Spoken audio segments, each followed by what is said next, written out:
sejahtera bersama saya Nala Huda dan rakan tugas Hakim Rahman di Awani Pagi jam 7.30 dengan pelbagai berita dan perkongsian menarik yang kami bawakan dari astroawani.com. Pastinya tumpuan masih berada pada COVID-19.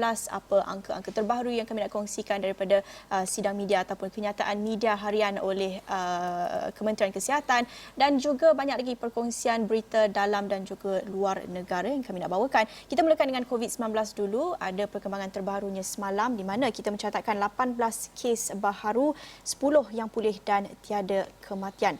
Dan semalam juga kita melihat angka positif COVID-19 ini sudah kembali kepada angka 2 digit dan hari ini juga kekal 2 digit dengan 18 kes baharu. Ini menjadikan jumlah kes positif COVID-19 sebanyak 8,634 kes dan ia melibatkan 4 kes import yang mendapat jangkitan di luar negara, melibatkan 3 warga negara Malaysia dan seorang bukan warga negara yang merupakan pemas tautin, dan manakala 14 kes pula merupakan penularan dalam negara dan kesemuanya adalah bukan warga negara. Dan bercakap tentang kes-kes bukan warga negara ini, mereka melibatkan 9 kes di Negeri Sembilan, 2 kes di Selangor dan 2 lagi kes adalah ke atas banduan sebelum dibebaskan dari penjara, dan 1 lagi kes sari dari klinik kesihatan ke hospital di Sabah, dan 1 kes saringan masuk kerja di tapak pembinaan di Kuala Lumpur. Jadi sebenarnya agak merisaukan lagi sebenarnya kadar kes positif COVID-19 ini, walaupun ia melibatkan bukan warga negara tapi mereka masih berada lagi dalam komuniti kita.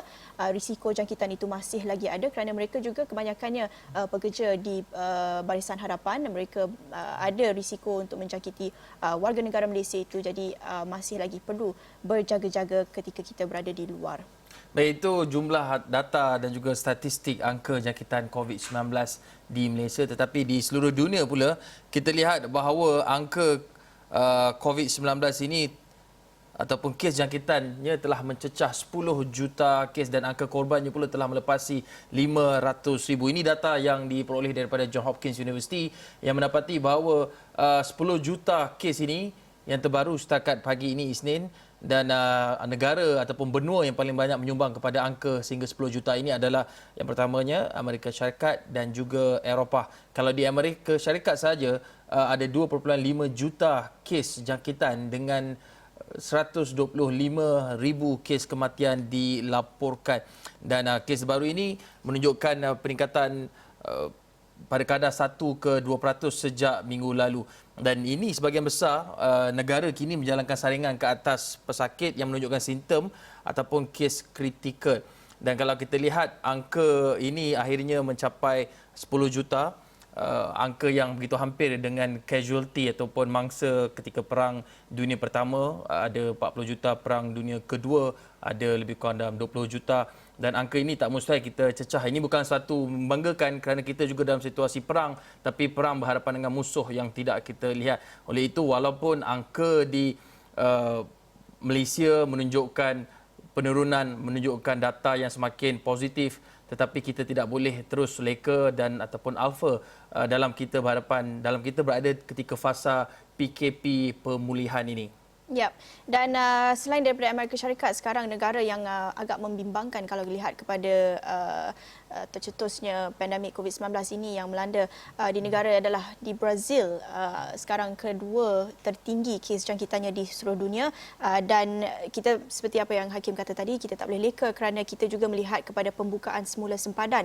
Beberapa negara sudah melihat kepada langkah seterusnya, mungkin mewujudkan satu laluan hijau, green lanes ataupun travel bubble, melibatkan beberapa negara yang agak reda situasi COVID-19 itu. Tetapi dalam masa yang sama, kalau dilihat, kita tidak boleh lagi membuka sempadan negara secara terus dan bukan sahaja berperingkat, kerana melihat kepada kes-kes COVID-19 ini masih lagi belum reda pada tahap antarabangsa.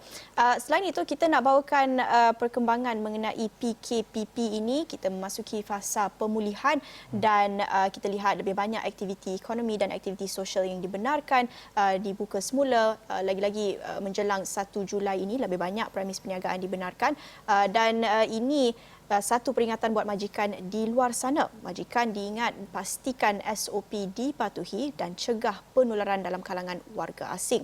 Ini merupakan saranan Ketua Pengarah Kesihatan Datuk Dr. Nur Hisham Abdullah. Katanya majikan perlulah ingat untuk memainkan peranan masing-masing, memastikan SOP yang dibangunkan untuk sektor sepanjang PKPP itu dilaksanakan dengan betul. Dalam masa yang sama, majikan juga disaran bekerjasama dengan KKM untuk mengambil langkah-langkah untuk mencegah penularan COVID-19 khususnya dalam kalangan warga asing. Dan seperti yang saya katakan tadi, kita tak boleh elak penularan kes dalam warga negara, bukan warga negara, pekerja asing dan sebagainya. Mereka kebanyakannya bekerja di barisan hadapan, mereka bekerja dalam sektor perkhidmatan. Jadi risiko itu masih ada, tetapi itu sesuatu yang boleh kita kawal sekiranya kita semua bekerjasama dan tidak melihat mereka sebagai bukan sebahagian daripada masyarakat kita. Itu antara langkah yang kalau kita lihat diambil oleh negara jiran kita sendiri di Singapura, di mana strategi mereka memerangi COVID-19 itu adalah untuk mengasingkan strategi untuk mengatasi COVID-19 ini yang berbeza antara warga negara dan bukan warga negara. Tetapi kita belum melihat sebagai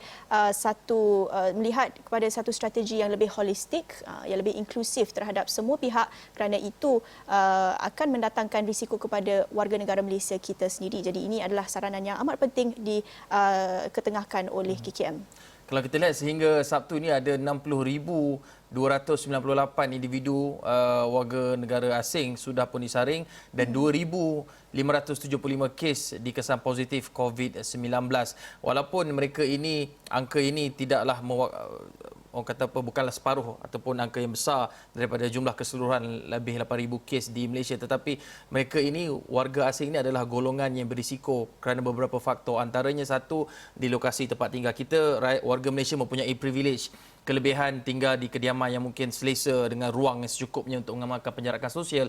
Tetapi bagi warga asing ini, mereka tinggal di dom ataupun asrama yang mungkin sedikit sempit dan situasinya hampir sama di seluruh dunia. Warga Malaysia yang tinggal dan bekerja di Singapura juga tinggal di dom dan terpaksa berkongsi bilik.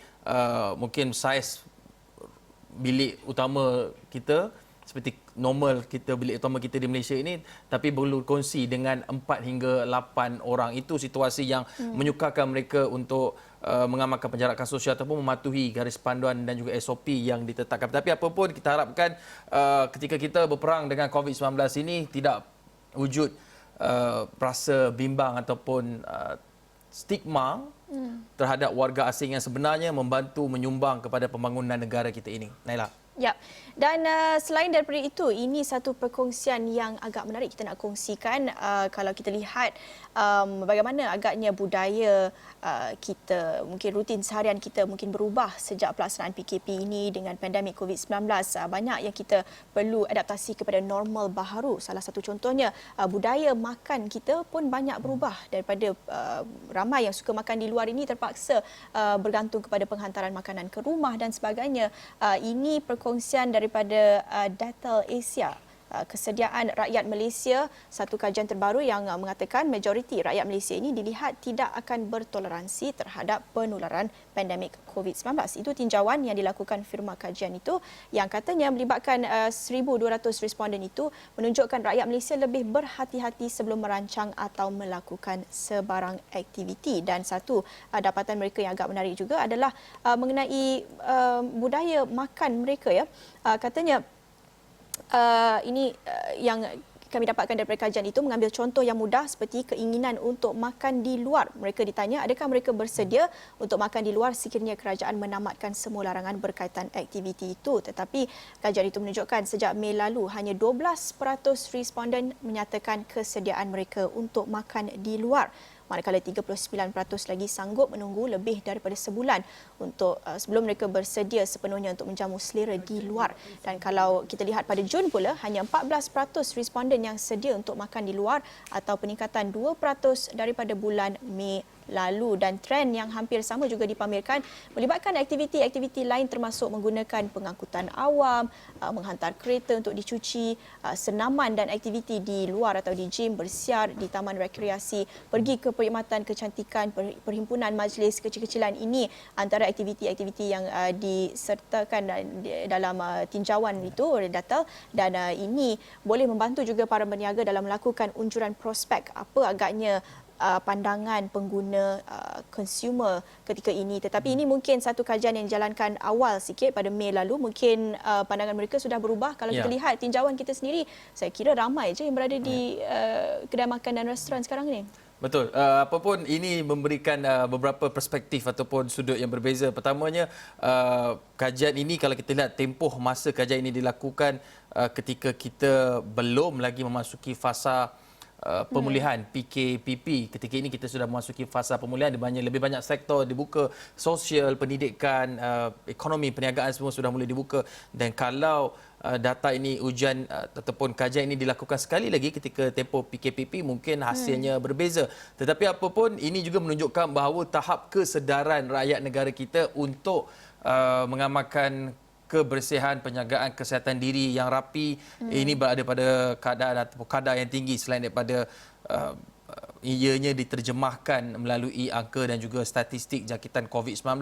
Dan anda juga boleh lihat di luar ketika bagaimana anda menghabiskan masa di luar, melihat bagaimana mereka beratur, mengamalkan penjarakan sosial dan mematuhi segala garis panduan yang ditetapkan.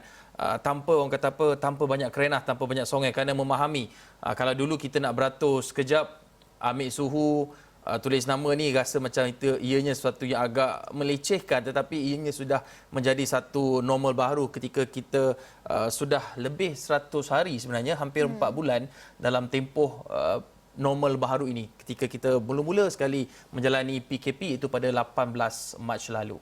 Ya, dan ini sebenarnya agak senada dengan satu kajian yang dilakukan oleh Ipsos sebelum ini juga, tinjauan terhadap rakyat Malaysia. Apa pandangan mereka, behavior terhadap PKP, dan ramai juga yang katakan mereka tidak bersedia untuk melancong ke luar negara, malah ramai juga yang tidak bersedia melancong dalam negara ketika ini. Tetapi mungkin ini akan berubah melihat kepada trend kes COVID-19.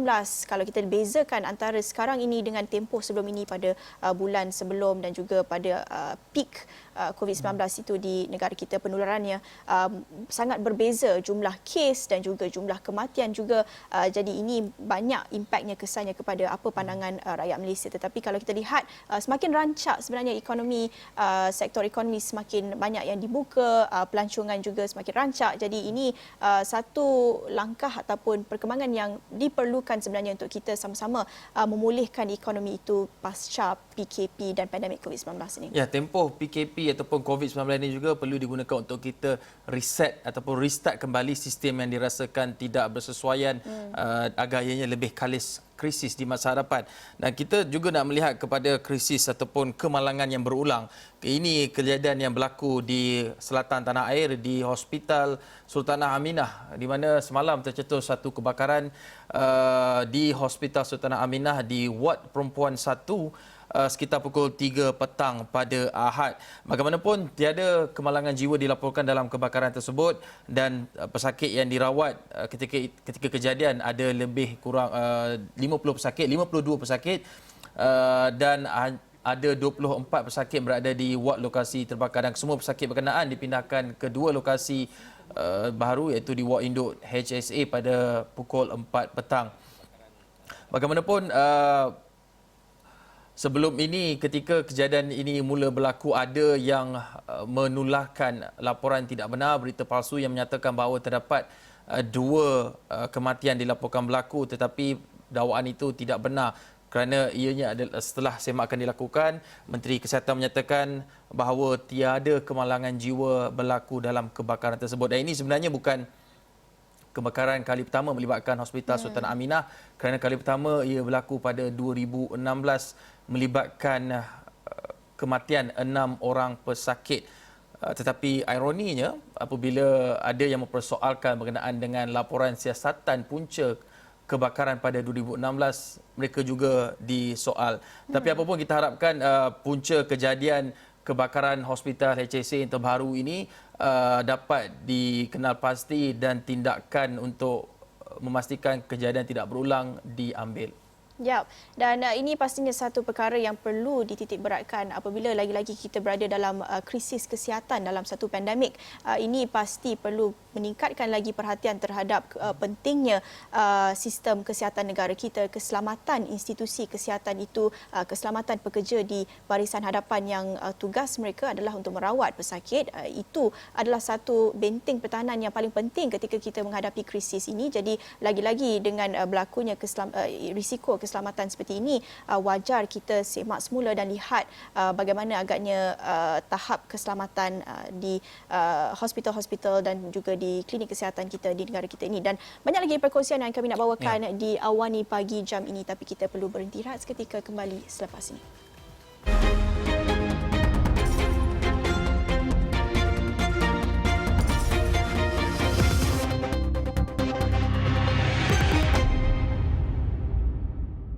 Bertemu kembali di Awani Pagi dengan pelbagai perkongsian dari astroawani.com. Tadi kami bawakan sedikit perkembangan COVID-19 dan kali ini kita nak bawakan satu, saya kira, topik yang menjadi tumpuan pihak berkuasa ketika ini, yang mana mereka menjalankan banyak operasi untuk membantras isu parti negara kita. Dan ini satu kenyataan yang saya kira amat penting dikeluarkan dan diketengahkan. Semalam kata Menteri Dalam Negeri Datuk Seri Hamzah Zainuddin, tindakan tegas akan diambil terhadap mana-mana pegawai agensi bawah Kementerian Dalam Negeri KDN yang menyalahguna kuasa dalam hal membabitkan pendatang asing tanpa izin ataupun parti, terutamanya mereka yang bersekongkol dalam ataupun dengan sindiket.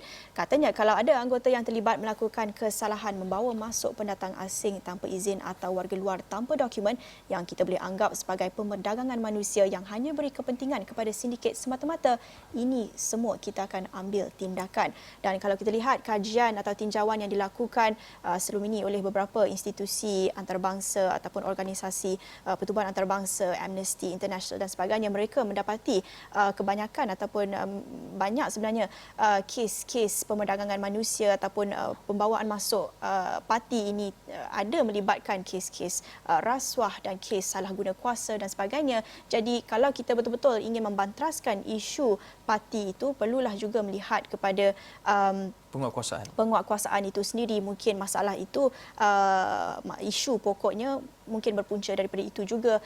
Itu satu isu yang amat besar. Isu parti ini bukan mudah untuk hanya menahan mereka dan buang mereka dari negara semata-mata, tetapi itu memerlukan satu strategi yang holistik yang melihat kepada beberapa aspek, bukan sahaja mereka sebagai penjenayah, tetapi satu isu sistemik yang sebenarnya telah wujud sejak sekian lama lagi.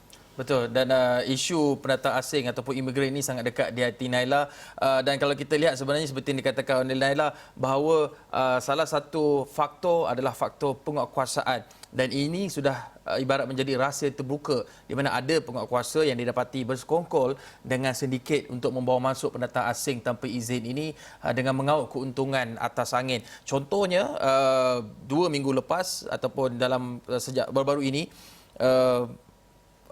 18 Jun lalu sebenarnya, ada 18 anggota penguatkuasa ditahan kerana terlibat dalam menyeludup pendatang asing tanpa izin. Ini berlaku di Johor, antara kawasan ataupun di kawasan pesisir pantai timur Johor itu, dan Ketua Polis Johor Datuk Ayub Han Mahdi Pichai turut menyatakan bahawa ada sindiket yang dikenal pasti telah beroperasi sejak 2014 lagi membawa masuk pendatang asing tanpa izin, dan beliau ada melaporkan sebelum ini bahawa untung sindiket yang menyeludup parti ataupun pendatang asing tanpa izin di Johor ini 60 juta. Ini sejak 2014 lagi, dan ia melibatkan keluar masuk sumber manusia lebih 43,000 warga asing sejak 2014 lagi. Dan ini juga sebelum ini kita juga dimaklumkan dengan pendedahan oleh pihak Suruhanjaya Pencegahan Rasuah Malaysia SPRM yang menunjukkan bahawa ada aktiviti kebocoran ataupun kelonggaran penguatkuasaan di sempadan negara di Kelantan, Thailand. Ketika itu yang dengan memaparkan rakaman video CCTV yang menunjukkan anggota penguatkuasa seolah-olah tutup mata dengan insiden ini. Tapi akhirnya yang kita lihat mangsanya seperti biasa pemerdagangan manusia, pendatang asing itu sendiri yang dituduh memasuki negara secara haram, pendatang asing itu sendiri, tetapi masih kurang pendakwaan terhadap dalang ataupun sindiket-sindiket yang bertanggungjawab membawa masuk warga asing ini secara haram dan mengaut keuntungan atas angin.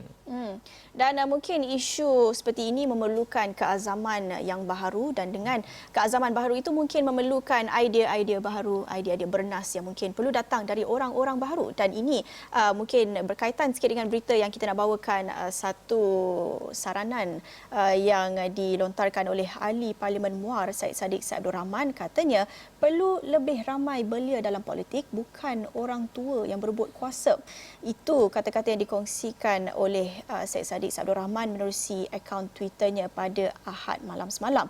Dan dalam tweet tersebut, beliau sebenarnya merujuk kepada detik ketika beliau meluangkan masa bersama Ahli Parlimen Bakri Yeo Bee Yin, menyatakan bahawa beliau bukti bahawa seorang wanita muda boleh melakukan banyak perkara hebat sekiranya diberi peluang untuk memimpin. Katanya, Yeo Bee Yin is living proof that a young woman, when given the chance to lead, can do amazing things. It was a pleasure working with her in cabinet. We need more youths in politics, not oldies fighting for power.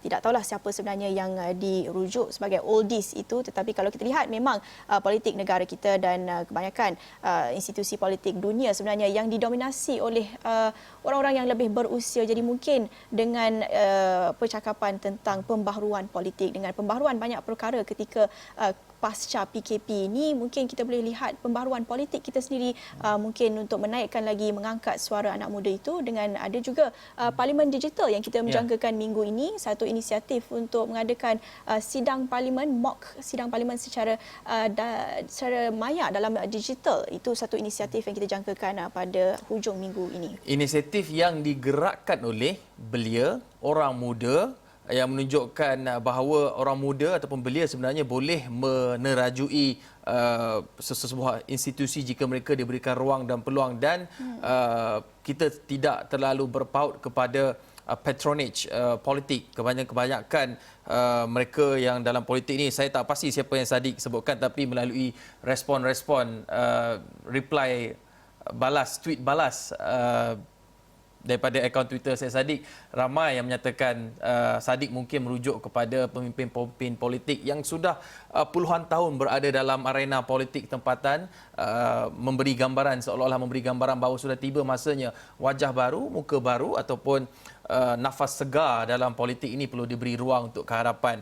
Itu mungkin maksud yang tersirat dan tersurat yang cuba disampaikan oleh bekas Menteri Belia dan Sukan. Saya kira sebenarnya sejarah Menteri termuda dalam negara kita yang pernah menjawab jawatan portfolio menteri penuh di kementerian, tapi juga tersengkat dalam masa yang sama. Itu antara pro and cons. Tapi apapun, kita harapkan lebih banyak peluang diberikan kepada orang muda golongan belia untuk keharapan, untuk diberi tanggungjawab untuk mereka memimpin, kerana mereka adalah belia ini adalah gambaran masa depan sesebuah bangsa ataupun sesebuah negara. Ya, baik Hakim. Saya kira mungkin kita boleh alih sikit perhatian daripada isu COVID, isu PKP dengan isu politik ini. Ini satu berita yang agak menarik ya. Saya kira satu perkongsian di astroawani.com, anda boleh lihat laporannya. Perlis tegas pertahan nama harum manis itu sebagai hak milik eksklusif. Katanya meskipun mempelam harum manis tumbuh berbuah di tempat lain, tetapi Perlis tetap bertegas mahu mempertahankan ikonnya sebagai hak milik eksklusif kerajaan negeri itu. Itu merupakan perkongsian pengerusi Persatuan Pengusaha Harum Manis Perlis, Datuk Hashim Subuh. Katanya setakat ini tiada mana-mana pihak yang diizin menggunakan pakai jenama tersebut untuk produk mereka ini, supaya tidak keliru ya dengan dalam kalangan pengguna terhadap penggunaan jenama harum manis itu. Tak nak keliru dengan produk mempelam yang sedang diusahakan di tempat lain. Dan sebenarnya isu hak milik eksklusif dengan penjenamaan nama makanan ini sebenarnya bukan sahaja di Malaysia, sebenarnya telah diwujudkan di beberapa negara lain. Contohnya di Champagne di Perancis. Kalau anda lihat minuman alkohol sejenis Champagne itu perlu dikeluarkan dari wilayah Champagne itu sahaja. Kalau dikeluarkan di tempat lain sebenarnya menyalahi undang-undang kerana mereka ada hak milik eksklusif. Keju Parmigiano Reggiano juga perlu dikeluarkan dari sesebuah wilayah di Itali sahaja. Jadi Protected Designation of Origin PDO ini hak milik eksklusif barang makanan sebenarnya satu topik yang agak menarik. Ya, tapi apapun saya pasti ramai kita tidak peka dengan undang-undang sedemikian, kerana terima kasih kepada maklumat baru tersebut Naila. Tapi apapun dari segi mungkin dari segi budayanya ataupun bukanlah kata moral tapi budaya, lebih kepada budaya. Apabila sebut harum manis, kita associate, kita kaitkan harum manis itu dengan Perlis. Tapi mungkin saya rasa negeri-negeri lain boleh bersetuju untuk beri saja harum manis itu kepada Perlis, kerana Perlis pun ialah antara keistimewaannya harum manis kan. Dan juga bab makanan ini saya kira pertikaiannya bukan saja melibatkan antara negeri, antara buah-buah tempatan ini, tetapi juga melibatkan negara. Tempe contohnya, mereka rakan senusantara kita juga menyatakan milik mereka. Makanan, banyak lagi makanan-makanan, tapi ini antara sebenarnya di sebalik pertikaian ini, perdebatan ini, ramai yang cakap, yalah banyak jenis makanan. Laksa pun orang Pening nak cakap ada laksa Pening mereka punya. Orang Johor juga claim mereka ada laksa, tapi versi berbeza. Tapi adalah lebih baik kita meraihkan kepelbagaian itu dan makan saja makanan yang dihidangkan. Baik, dalam masa sama kita nak lihat juga satu perkara yang sebenarnya perlu kita raihkan, dan tapi ini adalah satu tindakan terbaru yang saya kira is a long overdue action yang sepatutnya dilakukan. Ini adalah tindakan syarikat kosmetik yang mengambil langkah untuk membuang perkataan yang membawa maksud pemutihan. Syarikat L'Oreal akan memaklumkan akan membuang semua perkataan yang merujuk kepada memutih, cerah dan bersinar dalam kempen produk rangkaian pemakaian mereka semalam. Ya, dan ini satu langkah yang saya kira amat signifikan, amat simbolik. Ini juga susulan langkah syarikat kosmetik lagi satu, Unilever, yang pasti anda tahu jenama Fair and Lovely. Apa yang diumumkan oleh Unilever adalah mereka akan membuang perkataan fair itu. Jadi mungkin kita boleh jangkakan penjenamaan baharu, mungkin sahaja lovely selepas ini. Tiada lagi maksud fair ataupun pemutihan itu dalam produk-produk mereka. Dan ini juga susulan daripada gerakan movement Black Lives Matter yang mencetuskan banyak isu-isu yang menjurus kepada warna kulit dengan isu colorism dan sebagainya. Kalau kita lihat, ini satu industri yang lebih besar yang kita jangkakan. Kalau kita lihat di India, produk Fair and Lovely itu merupakan satu produk pemutihan yang paling popular di sana, menjana jutaan wang dalam pendapatan. Jadi itu satu industri yang amat besar yang bukan saja mungkin kita take for granted sebagai face value, tetapi sebenarnya mendatangkan bahaya sebenarnya kepada wanita dan juga mungkin lelaki yang juga ada mungkin tergila-gila ingin memutihkan kulit. Tapi apa pun sebenarnya, apa juga warna kulit anda, cerah, gelap, coklat, hitam, putih, pucat, yang penting pastikan anda berada dalam keadaan sihat dan warna itu tidak melambangkan kepribadian ataupun kecantikan. Ada yang kata putih itu cantik, merah itu cantik, hitam itu menawan. Tapi apa jua warna kulit, apa jua perbezaan itu merupakan keunikan anda sendiri. So embrace it and live with it. Okey, sekian saja Awani Pagi. Saya Hakim Rahman dan saya Naloda. Terima kasih menonton. Jumpa lagi.